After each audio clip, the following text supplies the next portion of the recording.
swag vibe, baby.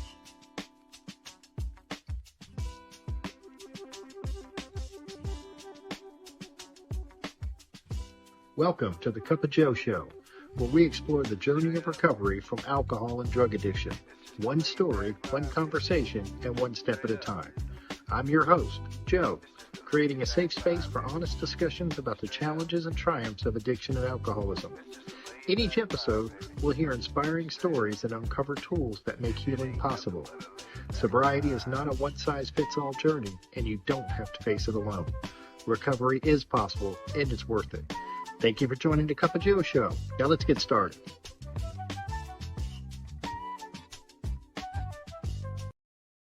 Hey, everybody. Welcome to the Cup of Joe Show. I'm your host, of course, Joe, and I am very excited about my guest today. I want to welcome David S. David has been in recovery since December 16th, 2009. He's celebrating 15 years of sobriety. His home group is Wicked Soba. You heard that right, Soba, in Peachtree City, Georgia, where he stays active in the 12-step community. Dave is happily married to his wonderful wife, Catherine, for 17 years. Together, they share a beautiful family, including their amazing daughter, Megan, and their precious granddaughter, Amelia Rose. At home, David is surrounded by his beloved pets, a Lab Aussie mix named Pete, and two Maine Coon cats with big personalities, Cosmos Kramer and Chester Cheeto. When he's not giving back to the recovery community, you'll find Dave on the golf course, in the kitchen cooking up something delicious, or strumming the guitar and singing a tune. So grab your cup of coffee, settle in, and let's get into it. Dave, how you doing today? I am great, Joe. Thank you for having me on. I'm excited to be here. I'm excited to have you. I've heard some of your story, but I'm really excited for others to hear about your story and the hope that you bring to the table. So what was it like growing up, Dave? Well, Joe, that's a quite an interesting question, and I could answer that a whole bunch of ways. But I grew up in a normal family that was having children in the 60s. We were screwed up, and parents should have never got married. This is all in retrospect, learning what I know about the family history and whatnot. And early in my childhood, my father, he was working away from home. We lived in Santa Barbara, California, and he was working in downtown Los Angeles. So from the age of 2 until 4, I only saw my father on the weekends. And I don't know that had any effect. No conscious effect, but I'm sure that it did.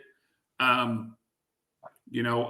almost died the day I was born. I didn't breathe for the first 8 minutes or so that I was alive, and I tried to ride that excuse for all my problems that developed later on for a long time. But I had 2 older sisters. They were both real smart. They were both real pretty, and then I come along, and I've got all kinds of expectations put on me every time I show up to school. Oh, you're Victoria and Rebecca's little brother. You're going to do great, And for a time I did, until I didn't. What I remember, the biggest change in my life when I was 7 years old. We moved from Newbury Park, California, where we lived in a beautiful big 5-bedroom house with a swimming pool on a cul-de-sac full of all young families, and kids ran around in and out of everybody's house, and it was just one big giant family on the street. There's probably a total of 40 kids in that 15 house community, and all within 10 years of age of each other, and it was a wonderful life, and all of a sudden we moved. My dad, we didn't understand it at the time, but his mother was ailing, and she had almost died the year before, and he wanted to be closer to her. So we moved to Monrovia, California, on a busy street corner surrounded by old people. And we didn't have a pool anymore, and we didn't have our friends, and we didn't have this community of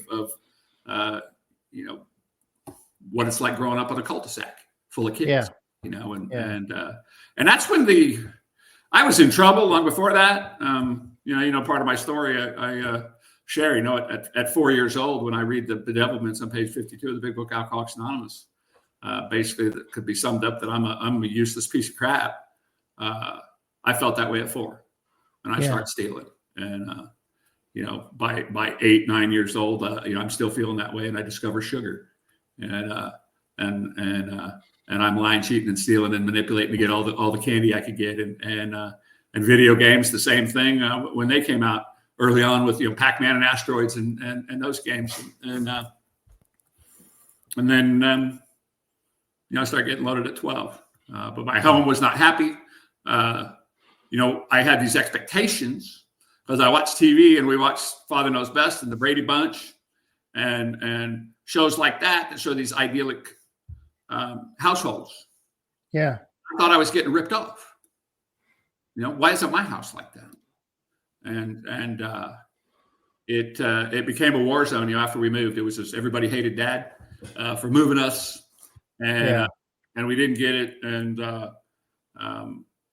it was a rough place to be. And I jokingly say, thank God when the Fox Network came along with Married with Children, because that was more like my house.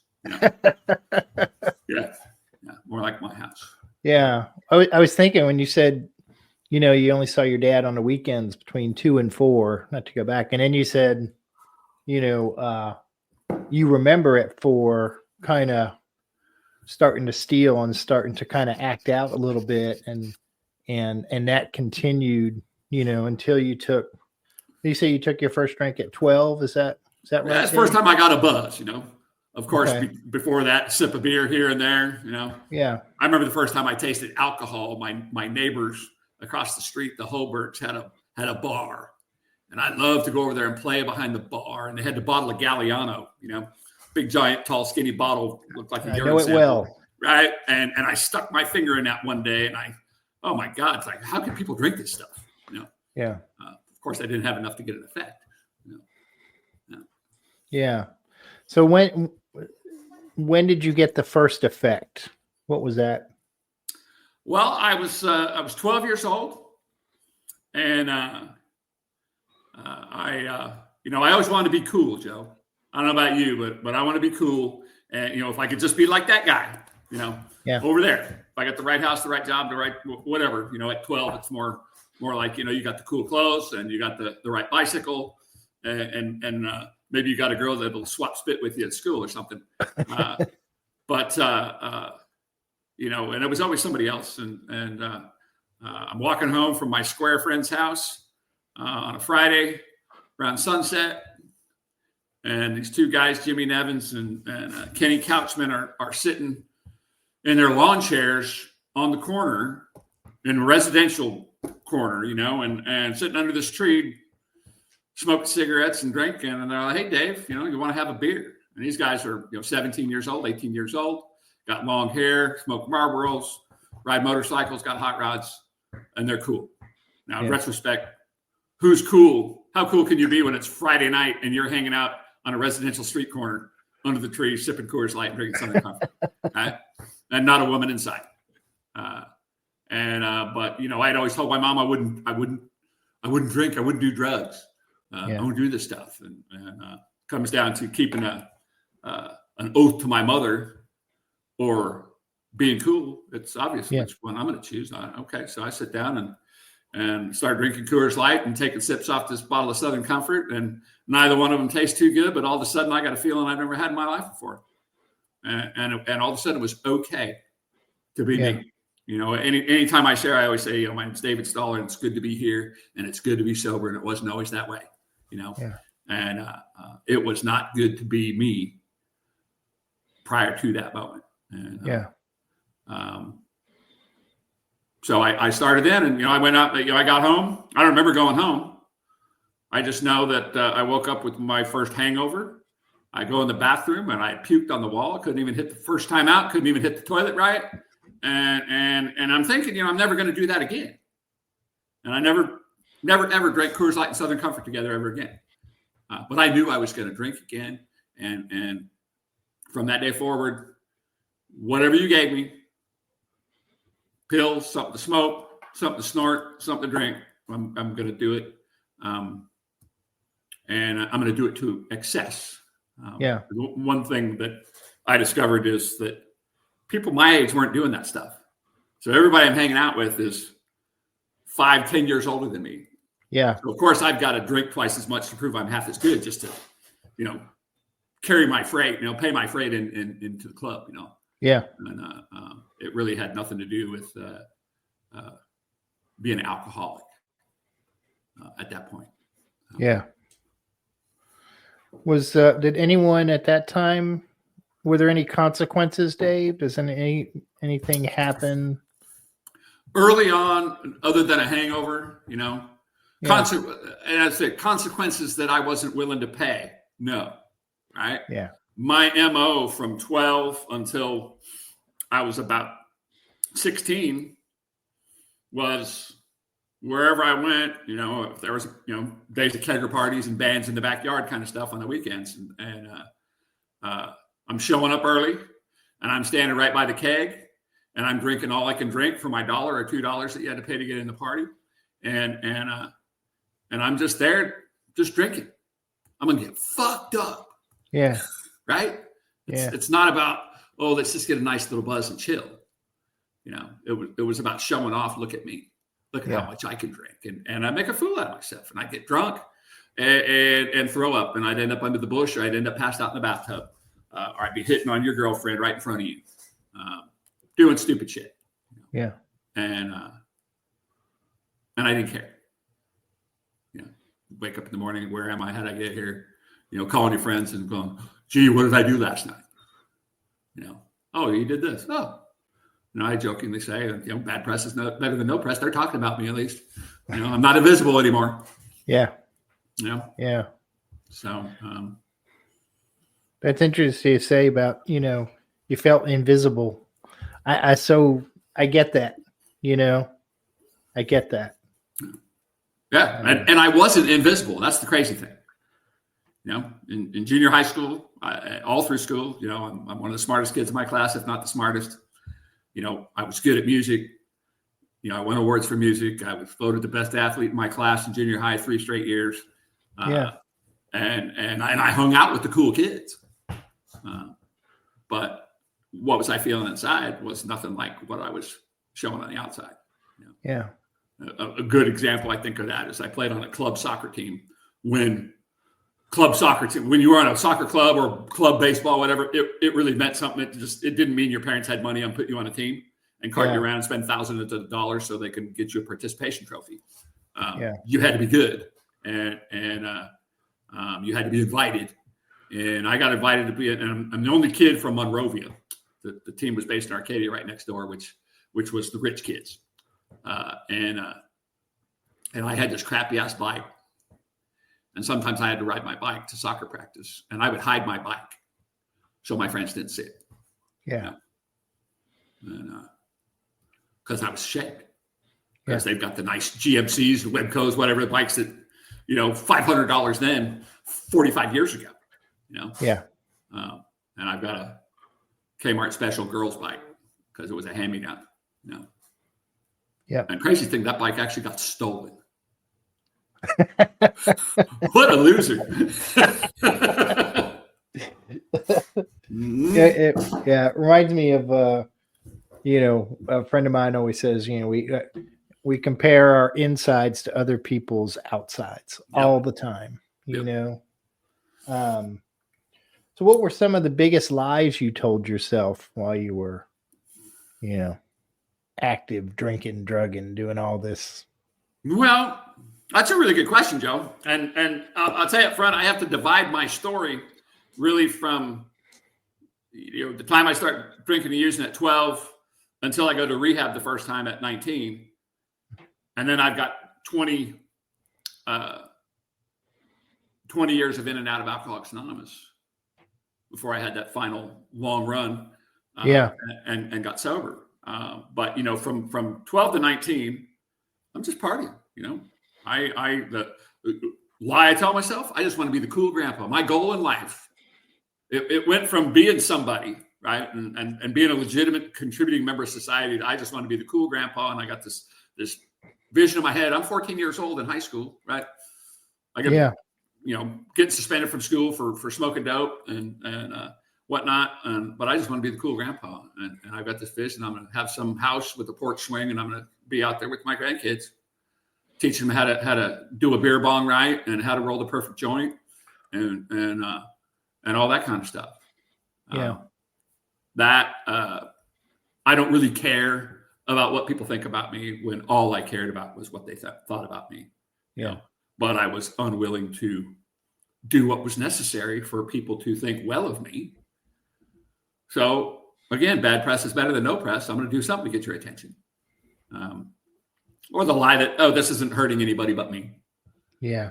And things like that.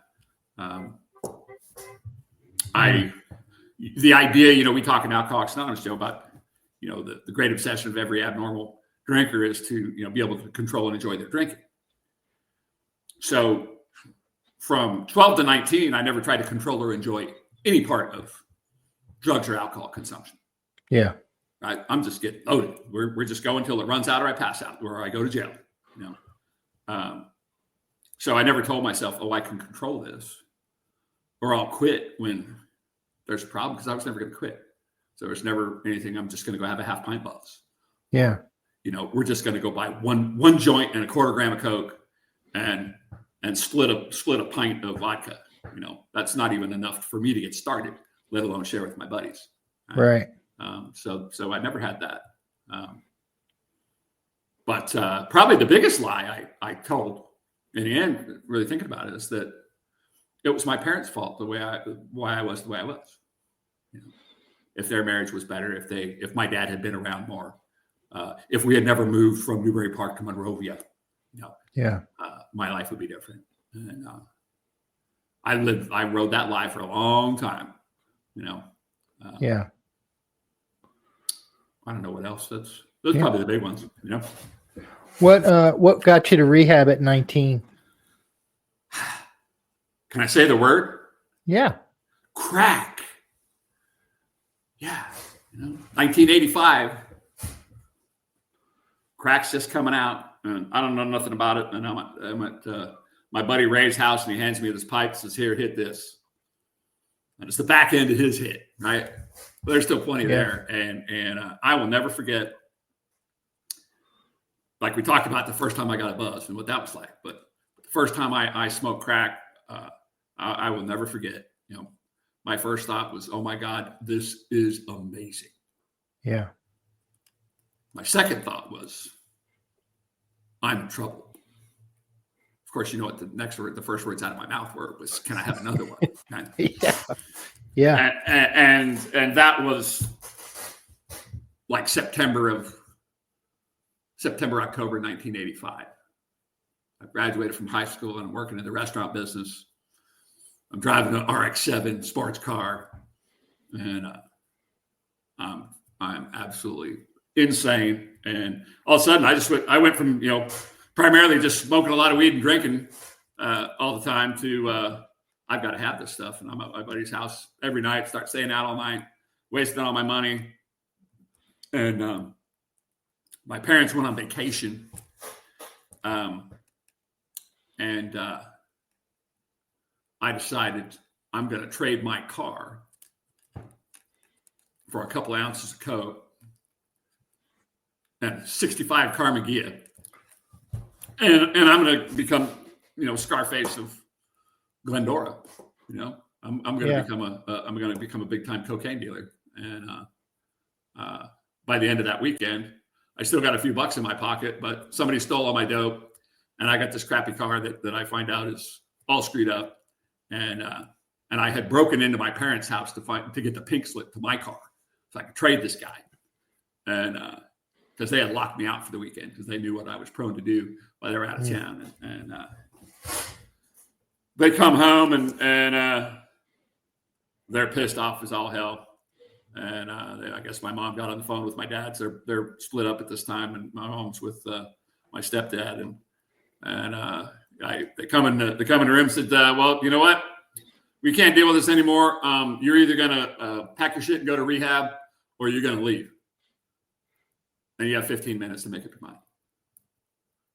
And pretty smart guy. I've got a few $100 in my pocket, but by this time, during that weekend, I had also decided to bail on my job because it was more important to try to become a big time cocaine dealer than it was to go to work. And that was a pretty simple choice. Okay. I mean, I've been running hard for almost 7 years straight. Yeah. I could use a vacation. I remember hearing some kid at high school, had gone to rehab a couple of times. So I end up at Charter Hospital in Torrance, and nice place.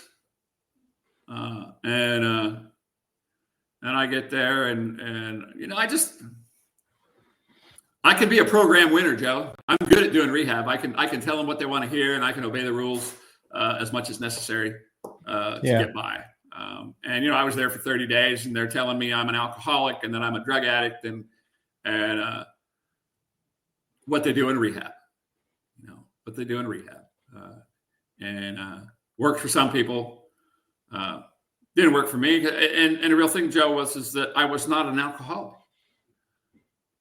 I jokingly say, I showed up with a minor crack problem and a back problem. My parents were on my back, and I needed a vacation.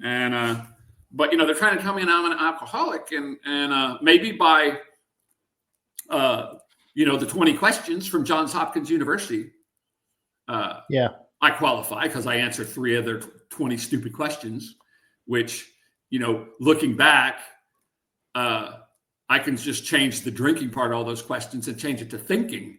And my thinking without drugs and alcohol causes me the same amount of freaking problems. I can answer most of those questions, just change it to thinking, and I'm there. But I was not an alcoholic as the big book describes an alcoholic. The 2 questions that it asks in the first paragraph of the chapter We Agnostic was, if you want to quit entirely, can you stay stopped? Or if when drinking, do you have little or no control over the amount you take?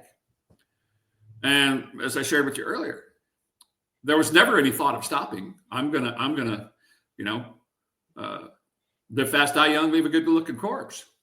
Yeah. And the thought of control, just show up and drink a half pint or drink 2 beers or nah. Yeah. So I can't be an alcoholic. I can't. Right. I don't get that. And how I classify that, Joe, is do I take drinks I don't want to take? And between 12 and 19, I had never taken a drink that I didn't want to take. Right? And really that carried on all the way until I was 40 years old. I'd never taken a drink I didn't want to take. Smoke a lot of crack I might not have wanted to smoke. Yeah.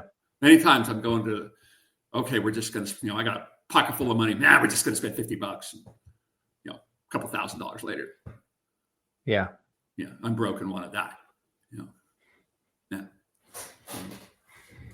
So I forgot where we started with that. That's okay. So when you get out, obviously, rehab, it doesn't take, what's the next, is there a next stopping point for you? Like, or do you just get out and start running and, I went, so I did this 30-day treatment center and they told me I needed long-term treatment. And so I go, well, what's the best one? And they told me a place up in Impact, called Impact House up in Pasadena. Old school, hardcore, 6 to 9 month treatment program. You're slammed down your first 30 days, no phone, no touching money. Barely can go to the bathroom by yourself kind of place. And it was full of, and it was a Narcotics Anonymous based house. Almost everybody there was a convict. They're either, coming out of prison, they've been to prison, or they're going to prison trying to beat a case. And I'm 19 years old. I've had a DUI, and I got this little minor crack problem, but I'm not like these people. And, they're all junkies and convicts and junkies. And I did not fit in. As I was saying before, I liked going to meetings. The people were nice. They gave me free cigarettes. They let me talk about me. And they talked about this thing called sponsorship. And maybe I'll get me one of those. And I heard a guy, Bill Morgan, he's dead now, died sober, over 30 years sober. And but I asked him to be my sponsor, not because of his sobriety, but because of what he did before he got sober, which was he had a large bookmaking operation. And that sounded exciting to me. Fast, easy money. And and so I figured I'll ask him to sponsor me and do just enough to keep him on the hook until he drops the secret about how to start a bookmaking operation. And at about 55 days sober, 20 days after leaving that hardcore place I was at, I find myself loaded. I wasn't planning on it.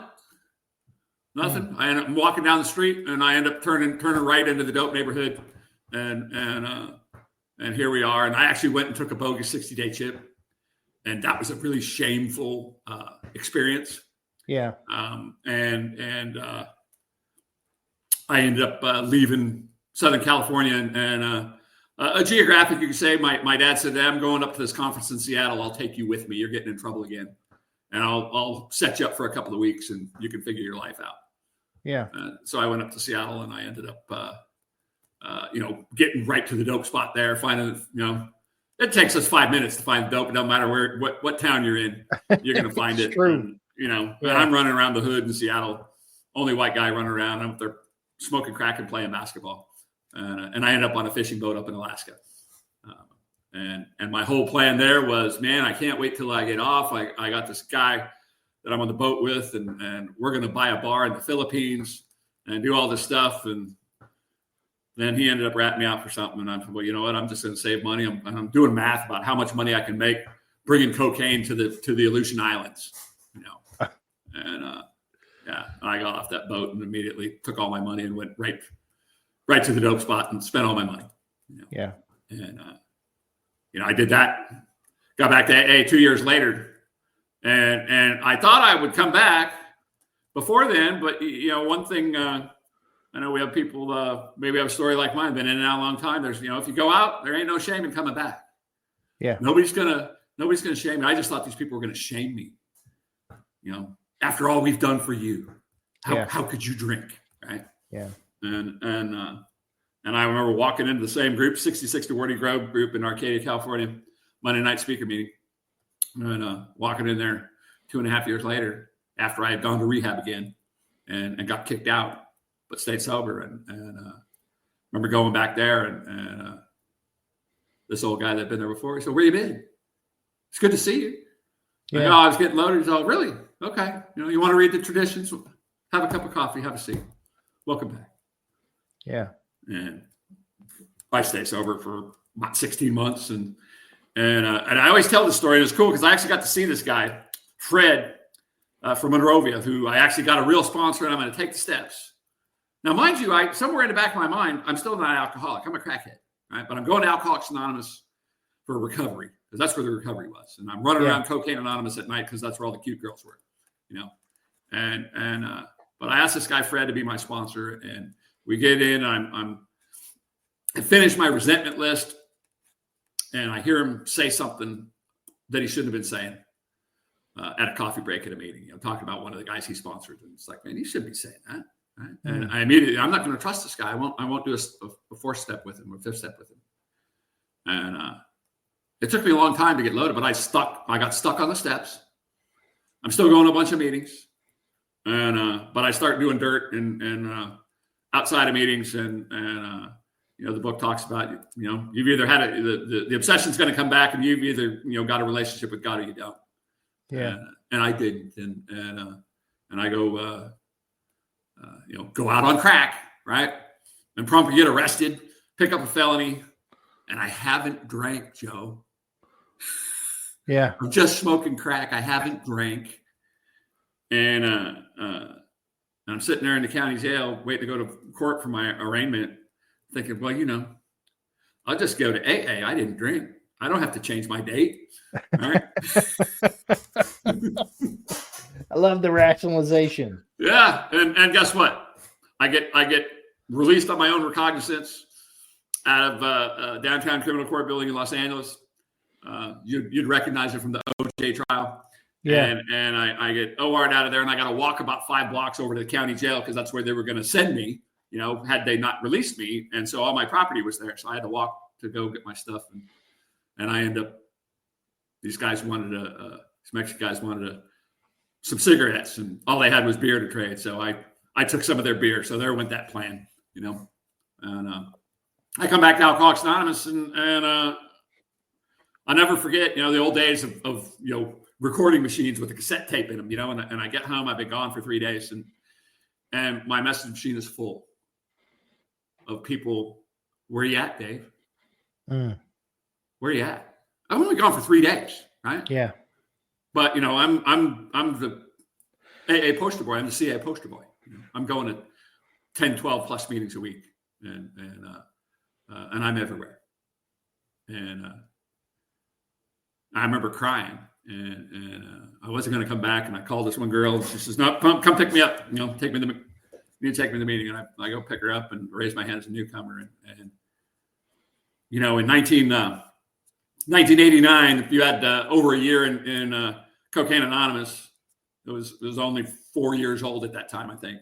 If you had over a year, you weren't quite Jesus, but you were the preferred disciple. Yeah. And people were shocked, like, how could we would have never thought you would have got loaded.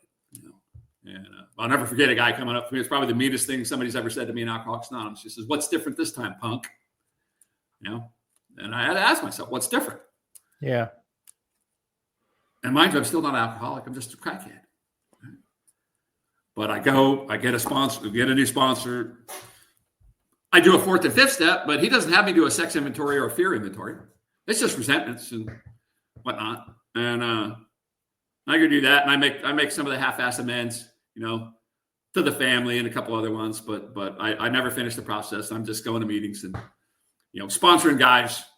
Yeah. Taking them through steps I really haven't taken, right? And talking at meetings, and I meet a girl, and she's the mail order bride from God, and what am I going to do? My whole thing, my whole life, what I get back to is that I violate myself, and I know that I get in this relationship, and she might be the mail order bride from God, but we ain't going to work. No matter how much I love this girl, we just don't fit. Yeah. This is not going to work. And I don't have the courage to break up with her, and she doesn't have and she knows the same thing. She don't have the courage to break up with me. So, what do? We get married. We had this big, beautiful wedding with 5 priests and 200 plus people on the altar, and we could have had the Cardinal Mahoney there in Los Angeles, Catholic wedding. We could have had him marry us, but we didn't like him. I had 3.5 years and went out, and she dumped me, and then we got back together and we got married like 6 months later.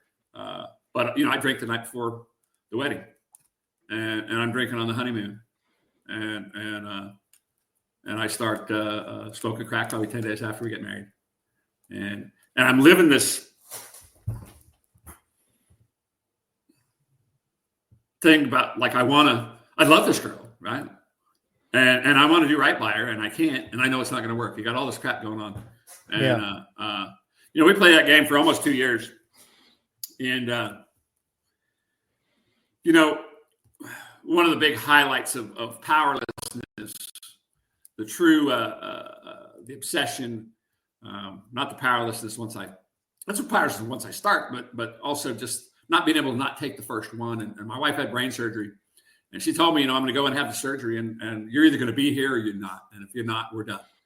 And I wanted more than anything to be there for her. And we took her into the hospital, and she had a surgery, and surgery went well. And I told her I'd see her in the morning.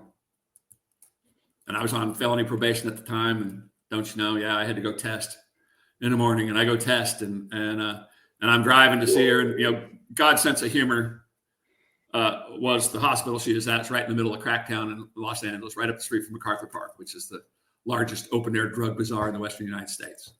And I'm driving up the street to go see her, and the car turned left, and there's Chewy. And I pull over, and I get some crack, and I go get myself a 40 Old English 840 ouncer, and okay, well, I won't do any. I'll go see her like I promised, and then I'll go. And and I can't not take that first hit and take that first drink. And I made it into that hospital room 5 days later. More than anything else in the world, I wanted to be there. And I can't say no to the first one. And you know, as well as I do, about the allergy, you know, and once I put one in, all bets are off is when I'm going to stop, you know, and I end up going to prison a few months later. I like to rob liquor stores with squirt guns. And that's another thing, you know, the night I went to jail, Joe, I've been up for a few days. I'm running from probation. Never even thought about it, but I was not checking into probation. And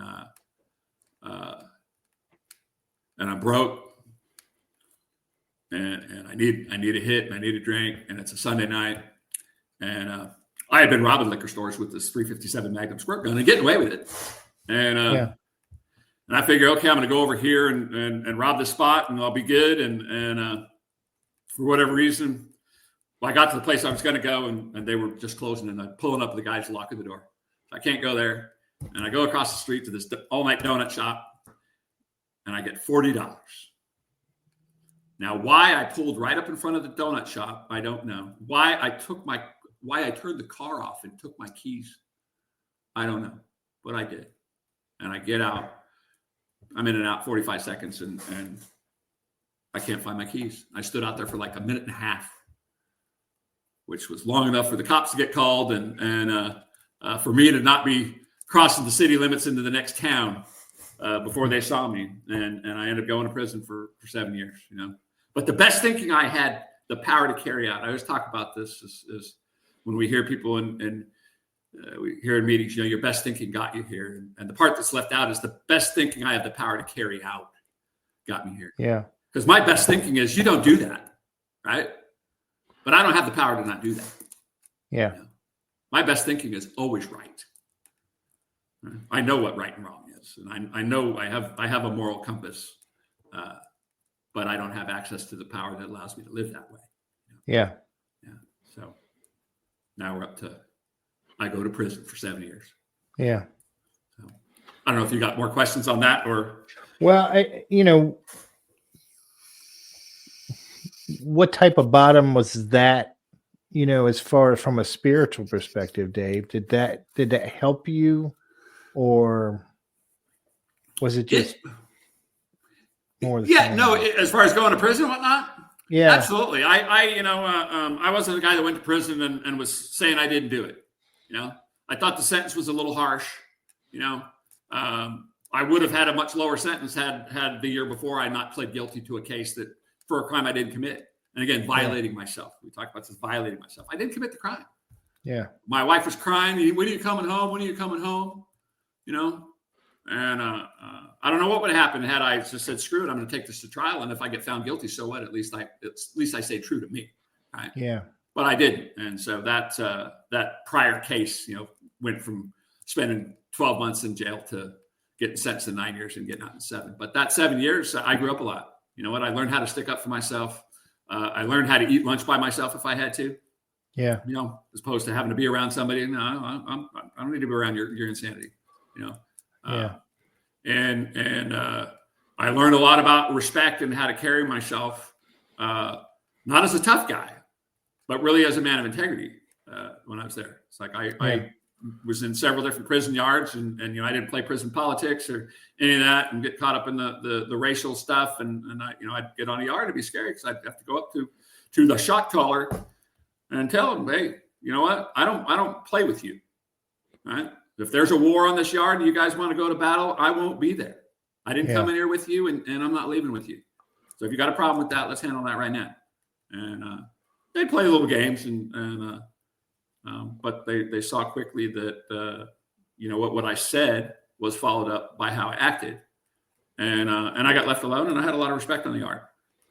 Not for being a tough guy, but just for being, hey, that, you know, he's not a convict, and so I spent that time in prison and didn't come out a convict. I just guy that spent a lot of time in prison, and I stayed sober in there, and I went to every AA or NA meeting I could go to. and I got out with the plans of never going back to prison again, and I never did. Yeah. I didn't stay sober though. Right. I didn't stay sober, and what happened there one more time. I got out. I had a great job. I was fortunate that I got trained to run wastewater and water treatment plants while I was in prison. I was fortunate that I had family that would support me because it cost money to get the schooling that you needed to be a part of this program. And so I left with the same licenses that in the state of Tennessee where you live, the guys that run those plants, same license they got, just in the state of California. Wasn't some prison certificate. And I paroled and did a great job in that line of work. And I go right back to Alcoholics Anonymous. Not going to Cocaine Anonymous, and every now and then Cocaine Anonymous kind of died. It fizzled, and it's still around, but doesn't burn very bright. But I got right back into, and I got a new sponsor, and again, guy didn't take me through the fears or the sex inventory, and I didn't ask, and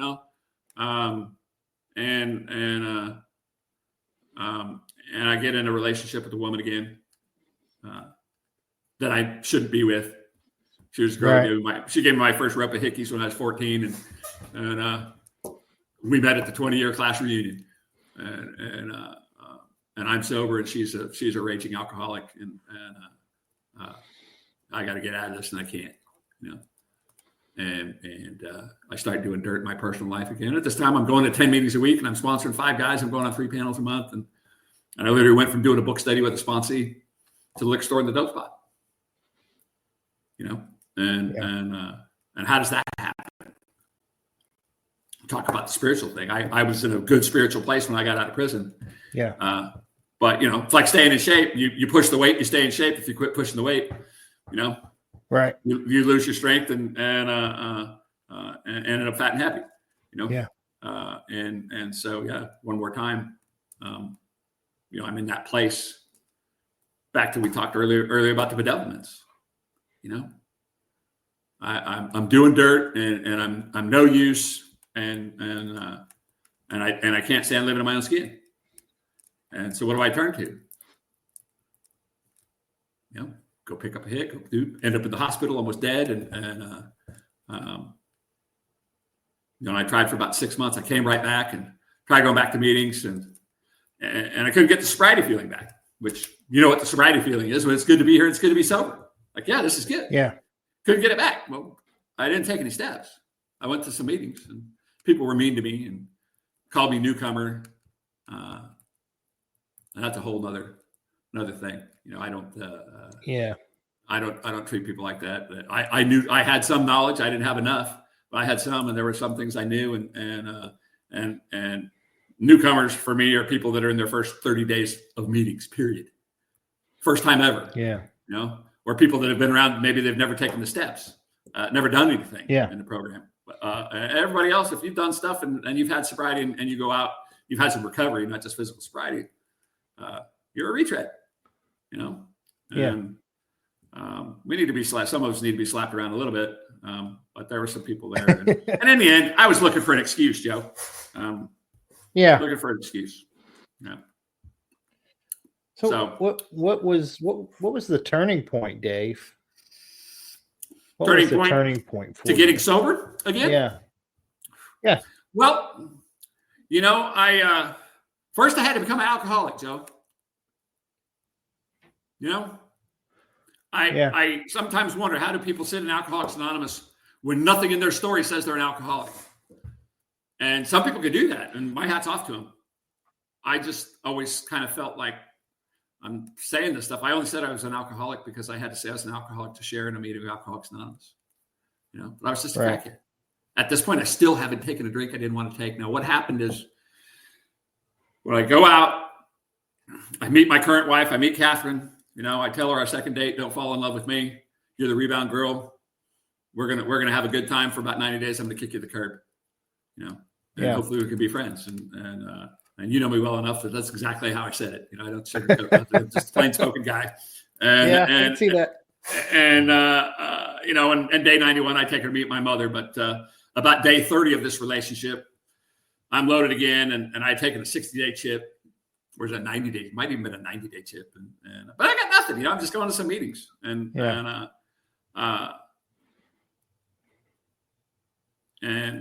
I finally got a connection that I could buy weight from, and 24 hours a day, and he delivered. I didn't have to go down to the hood and worry about getting arrested. And I got to that point where, you know what, either I'm going to, we talk about the jumping off place, and I got there. I'm going to, drink to the bitter end, or I'm going to accept spiritual help. And I was not clear enough minded to realize that I'd never really completed the steps, right? I wanted to think I was that guy that, the rarely guy, and rarely have we seen a person fail who's thoroughly followed a path. Like, I thoroughly followed your path and it didn't work for me, right? But I've got a fat bank account, and I can drink and use like I want to, like I've always wanted to, indefinitely. And AA is not going to work for me, so let's get this done. And 3 years, a little over 3 years after that, now I'm married, and I'm drinking a liter of vodka a day that I don't want to drink, and I'm smoking crack most days. And I don't want to do that. And I'm crying to my wife. I got to stop. I want to stop, and I can't stop. And I won't go back to AA because it won't work. Right. And I don't know what to do. And she tells me, if I come home, you're drunk, you're gone. And so now I've got the bedevilments in real life all the way as far as we could go. And it was time for me to check out. And I pulled my car across the center line on a mountain road. Because I was headed to the dope spot, but I was going to have to take money out of her checking account because I'm broke, and I can't do that. I can't live with myself if I do that. So I go head on with another car, and that was December 16th, 2009, state of my last drink. And the crazy thing is I come to January 1st, 2010. I'm not happy to be sober. My wife's telling me, you know what, we're not together. I'm just going to work. You're going to live with me because you need my insurance to heal. Yeah. And I had died 3 times on the operating table Christmas Eve of 2009. Wow. They finally figured out what was wrong with me, and I'd severed my small intestine. For 8 days, I'm just blowing up, infected. They can't figure out what's wrong because they can't see an MRI. And they finally saw one. They told my wife, he's going to die, but we're going to try one more time. And they found it. Boom, they take me in. The doctor tells me, like a week later, he said, it's a good thing you crashed your car, because I never told anybody until the statute of limitations had run out that I tried to kill myself, and I purposely crashed my car into that other car. The doctor says, it's good thing you crashed your car, because when we opened you up, you had already perforated your intestine, and you were going septic, and by the time you felt bad enough to go to the doctor, it would have been too late and you'd be dead. Yeah. God can turn our mess into a miracle, and I was that, and I still didn't think Alcoholics Anonymous was going to work, but I knew that when my wife said, "Hey, there's this guy, they want to bring a meeting to you," my friend at work, they're starting a new group, they call the Red Cross group, where they take a meeting to people's houses that can't get out to the meeting. Yeah, well, I knew the right answer was okay. I didn't want those people there. I hate AA.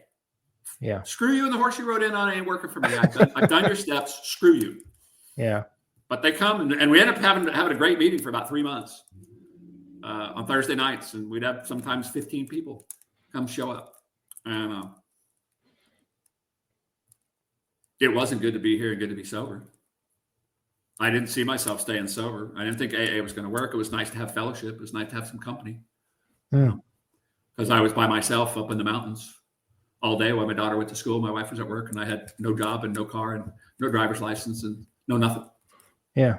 I just cooked and cleaned house and tried to get better. It was a long recovery, and we lived that way I got to go to some meetings at about 4 months. I figured, well, I can go out now. I'm well enough where I could go out for a couple hours. Yeah. And I had to go because the court said I had to go. Unfortunately, all I got was a DUI, not an attempted murder or something like that. And I started going to this men's meeting, and I only went to 2 meetings a month, Joe, for the next 3.5 years, because AA wasn't going to work. And I had a guy I called my sponsor, Mike McNeil, who I just saw 2 weeks ago when I was in California. He's coming up on 50 years sober. But he would come pick me up every other week and take me to the meeting, And I'd go to church. and we were big in church, but my wife and I weren't doing well. I wasn't going to be sober forever, and I was like Chuck C. talked about, just going to AA. I want to be even with his wife, what the real turning point was in late March of 2013. We had moved into the town. We had bought a house that God only knows how we got to buy a house, because we never thought we were going to buy a house. But it was right down the street from the AA meeting where those people came from that brought me that meeting to my house. It was an 11-minute walk. I still 3.5 years bone dry. I don't have a driver's license. I don't have a car. I don't have a wallet. I don't have a job. I don't have anything. I'm completely dependent upon my wife. And we're not getting along. And I go to this meeting late to get a free cigarette. And as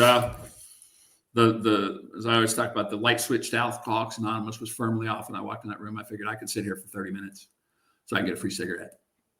And something happened. And somebody said something. There was a feeling in the room. This one girl, I don't even remember her name. I remember she was tall and blonde, had big boobs. It was really cute. And that always helps when the message comes from somebody like that. But all of a sudden, the light switch was on, And I start coming back to Alcoholics Anonymous. And I'm down at that meeting most days, and some great things happened. Like I said, I didn't work for a long time, and I was praying to God, I'm a man. I need to make some money. I need to feel I'm contributing. And like I said, I was Mr. Mom, and I cook great, and I clean the house and do all these things, but I need to feel like I'm a part of, and my wife, we're living paycheck to paycheck, and I pray to God and say, God, I'll do whatever you want. I'd love to make like $1,500 a month and be able to still be a stay-at-home dad. I promised Catherine that I'd stay at home until Megan graduated. And we still had 5.5, 6 more years to go. And 48 hours later, my friend Sherry calls me up and says, come on, David, it's time for you to go back to work. I'm going to teach you how to be a recruiter. And it's 100% commission. I can work from home. I can still be a stay-at-home dad. And, nobody's going to hire me. I can't pass a background check, and I can't do physical work anymore. So I can do that. Right? And I start working. I'm working for that first year. I worked 40 hours a week for $4 an hour. That's what I ended up making. And I'm still a recruiter 12 years later. Right? Had my own business for 12 years and had employees for a while, and was blessed to be able to put my daughter through college and have lots of cool financial things happen, and able to, the coolest thing is being able to help other people when we're inspired to, and we've got to do some really, really cool things. But the greatest thing that happened to me, our friend Dave Gibbs, I knew Dave Gibbs from the Antelope Valley Men's Stag and from what's known as the hot dog meeting out in the hills in Lake Hughes, which is the meeting I got sober at. And I had a lot of respect for Dave, and I was afraid of Dave, and I'd always give him shit, call him Bill Murray or Steven Seagal, And one time I heard him speak, and I went up to him after the meeting, and I couldn't even say, would you be my sponsor? All I could say was, hey, you know what? I think we need to start talking. And he says, great, I got a book for you. And so he gave me this book, Dark Night Recovery, and it's a story about the AA guru in Los Angeles and going through this one of his sponsees going through the steps, and they would meet up once a week, and the guy would record the conversations they had. Each week, they'd take a step every week. And so we started, because I was jaded to the big book. It did not ring to me anymore. Right. It was just a bunch of it's all bullshit, right? So I needed something fresh, a fresh presentation. But you know what? I show up to Dave's house, I forgot if it was Saturday or Sunday, for a couple, 2-3 hours, and we sit and smoke cigarettes and read the book and talk about our experience in boom, boom, boom. And when it said to pray, we prayed, and doing a 4-step, we both did a 4-step, and we shared a 5th step with each other. And guess what? You push the weight, you get muscle. Yeah. You know, I don't even have to believe in it. You know, I don't have to believe it's going to happen. Right. Maybe it can happen. I just have to believe in the possibility that can happen. But I've got to do the work. And I've been on a journey really for the last 10 years or so with that. And I no longer have to be the AA poster boy, Joe. Yeah. That's a big deal. I don't have to be everybody's best friend. I don't have to sponsor the whole world. I don't have to say yes to every AA request. You know? Yeah. That's one of those things, like the operative word in that request that's not there is the word reasonable. Right? Yeah. I'm in the middle of dinner with my wife and you didn't get a speaker this week and you call me to go be a speaker. No, buddy, it's date night. Find somebody else. And I don't feel one twinge of guilt for not being able to do that. It's not a reasonable request. Yeah. And so I've learned to say yes to things, and I've learned to say no to things. You know? Yeah.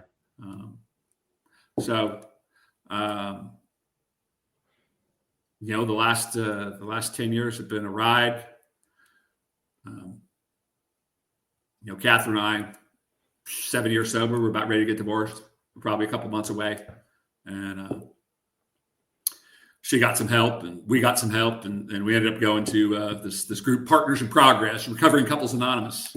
We started a group in Antelope Valley, and I wasn't going to go, but Catherine, someone asked Catherine, you should go. So we go. Maybe we're just going to check the last box before we call the attorney, and we got involved in that with people. My wife had a problem going to Al-Anon. Number one, she became an Al-Anon orphan because her mom went to Al-Anon 38 years ago, and basically Al-Anon became the most important thing in her life. And my wife might need some mom time, and they're on a phone call, and one of her mom's sponsees would call through, and she'd tell me my mom would always tell me that she had to get off the phone because her baby needed her. And so she got a resentment against Al-Anon that way. And also finding somebody in Al-Anon is going to be very difficult who actually has taken the steps and also has a sober qualifier, and so she tried to go to Al-Anon, and again, she didn't find anybody that she wanted what they had who had a sober qualifier as well. But we found people in this group that, because only one member of the couple needed to be sober. And so we had about half the couples if we had everybody show up, we had about 14 couples. So, but maybe half of them both people were sober, but the other half, no. That the wife or the husband were not part of Alcoholics Anonymous, were not in recovery. And maybe they got to Al-Anon and found out I can't find somebody who has what I want. But they get to see these couples grow and see that, guess what? I can stay married. I can watch people. How do they do this? I can see when the big book's talking about the family afterwards. Like, oh, this is real. It's not just something Bill fucking made up in his mind, some fantasy, I can see this is real. When we moved here to Georgia 4 years ago, we got to bring that with us, and we've started a group, and we've got a thriving group of a bunch of couples that are, most of them are newer in sobriety, in their first 5 years or so, and get to see some of these couples come in just like us with the deer in the headlights and daggers coming out each other's eyes. Just, I hate you. And we're just here to check the box. And 4 years later, the husband and the wife still sober, and they're still married. And they're making growth. It's pretty cool. I think that's such a cool concept. I'd never heard of it until you and I had talked about it at one time. But just the whole idea of kind of couples recovery. It's really. And you said, maybe tell people who are listening, what's like a typical night, when you have like a couples event like that? Like what's a typical night like? So typical night, we have our meetings here, Saturday. Usually we start about 6 o'clock, and we have a potluck at somebody's house. So we don't do them in a church. These are very intimate gatherings, and we have anywhere from, sometimes it's just us and another couple. And here in our group here, we've had as many as, I think, up to 8 couples show up, and we have a potluck. and we eat for hour and a half, and then we'll have one of the couples will be the lead the meeting and pick a topic to discuss related to, and it's all about how do I as an individual show up based on this topic in my marriage, show up or not show up, and right. It's a safe as safe as a place can be, because one thing we do not allow is anybody to chuck their spouse under the bus. You're not here to throw daggers, throw darts at your spouse. Right. It's like, no, this is all about me, and I own my stuff. And so, we have it usually ends up being, from 6 to 9 o'clock or so. Yeah. And then we have coffee and dessert when we're done with the discussion. And when I read stories of early Alcoholics Anonymous, that is, what I see. And I've only been to a couple of times in my life in Alcoholics Anonymous where I had a home group and there was like a men's group and an Al-Anon meeting in the same place at the same time with shared commitments for the coffee and whatnot. And there would be a coffee break, and the spouses and would mingle at the coffee break and whatnot. Very cool stuff. But, we love it and certainly give a lot of credit to that vehicle, that we're still married, 17 years later. Yeah. No, it's a big deal. Absolutely. It's a big deal. So what suggestion would you give to somebody who's listening right now, who's really struggling and wondering what to do? Are we talking about a couple, or are we talking about somebody that's got a substance abuse problem, or what are we talking about? Somebody who's got a substance abuse problem, somebody who's drinking or drugging and just needing a suggestion. If they know anybody in a 12-step group, reach out to them, and go to a meeting and find out if you're truly an addict or you're an alcoholic, or if you're just a heavy user with consequence problems. Yeah. The rooms Alcoholics Anonymous are full of non-alcoholics. They're full of people that are they're alcohol abusers with a consequence problem. They're not. Some people might like this, but when the book talks about the real alcoholic and the 12 steps are for the real alcoholic, somebody can go, you got a DUI, you might. Does that make you an alcoholic because you failed to show up for work because you drank too much the night before? Doesn't make you an alcoholic. Makes you an idiot. Makes you irresponsible. But that's not what an alcoholic is. Are you taking drinks against your will? And then when you try to control and you enjoy your drinking, can you do that? Yeah. Our book talks about the difference between that heavy drinker and the alcoholic. But come to Alcoholics Anonymous and find out. Yeah. And before you do that, whether you believe in God or not, pray. Pray. Say, if there's a power out there, I need some help. Yeah. That would be the simplest thing. I like it. Yeah. Well, Dave, I really appreciate you taking the time tonight, but I can't let you go without my rapid fire questions, sir. Damn, I was going to study up on these and really have answers for you, Joe, but I didn't. That's no fun. I wanted to impress everybody with how quick I am, but you'll do great. You'll do great. All right. Are you ready, sir? Ready as I'm going to be. All right.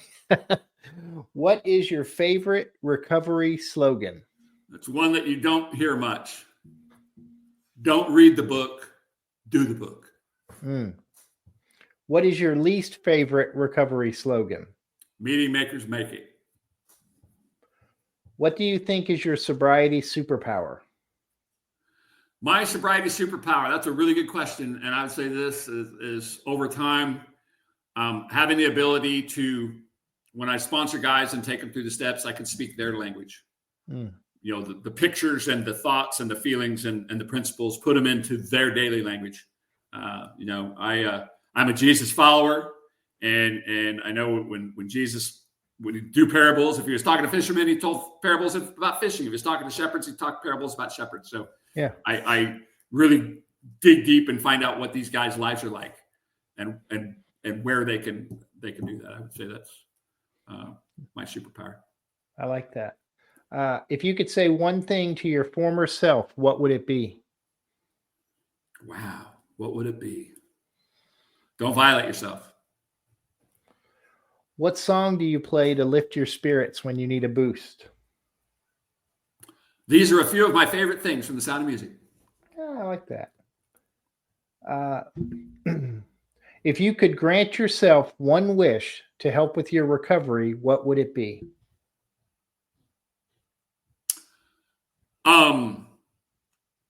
To replace sloth with its antonym.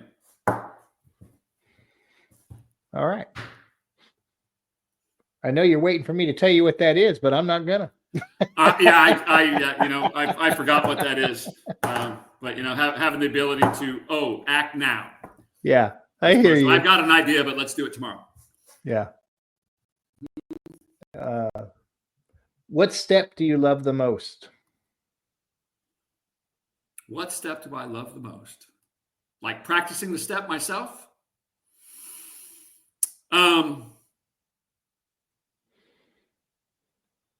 I'd say step 12. Okay. What step do you love the least?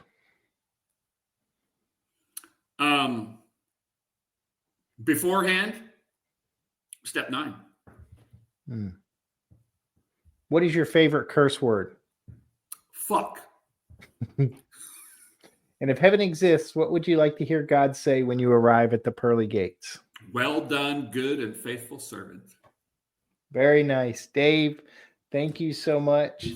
Don't forget, everybody, a new episode is released every Thursday at noon. You can listen to the show on your favorite podcast apps, Amazon Audio, Apple Podcasts, Podbean, Spotify, and others. Just search for The Cup of Joe Show. Don't forget the. And also, if you can like, subscribe, and share, it is greatly appreciated. Dave, thank you so much. Thank you, Joe. It's a good time. And thank you all for joining us today. It's just a laid-back vibe, baby. We hope you enjoyed today's Experience, Strength, and Hope. We are so grateful you decided to join us. Please share this episode with someone who might need it. Also, don't forget to like and subscribe. Remember, no matter where you are in your recovery journey, you are not alone. Reach up and reach out to someone. Please do not suffer in silence. Until next time, let's take it 1 minute, 1 hour, and 1 day at a time. Thanks for listening to The Cup of Joe Show.